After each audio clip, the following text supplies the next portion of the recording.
Artiste américain né à Cleveland, Al Rupersberg s'installe dès 1962 à Los Angeles, qui représente alors pour lui, jeune garçon du Midwest, le pays des rêves.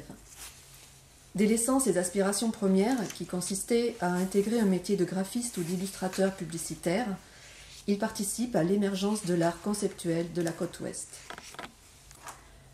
En 1971, alors que son travail plastique s'oriente de plus en plus vers des images neutres, des images ordinaires comme celles que l'on trouve sur les cartes postales, les calendriers ou divers répertoires passe-partout, il ouvre un hôtel à 7 chambres qui fonctionnera exclusivement le week-end.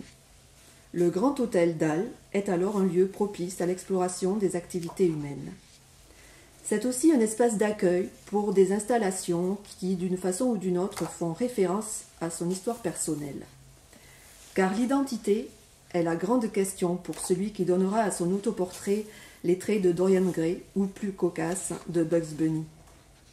Identité d'emprunt qui viennent se substituer à notre incapacité d'exister par soi-même et qui se décline chez Rupersberg en de nombreuses variations. Il clôture par exemple l'une de ses dernières publications par une nouvelle de Franz Kafka, Le Terrier, l'histoire angoissante d'un troglodyte qui s'épuise dans l'élaboration abracadabrante de stratégies qui doivent assurer sa survie. L'artiste faisant probablement référence à ses nombreuses collections en tout genre qui constituent, par leur accumulation, un véritable rempart avec le monde extérieur. Car, avec le temps, Rupersberg a rassemblé une quantité impressionnante de documents, livres, affiches, magazines, disques, qu'il recycle régulièrement pour ses propres travaux.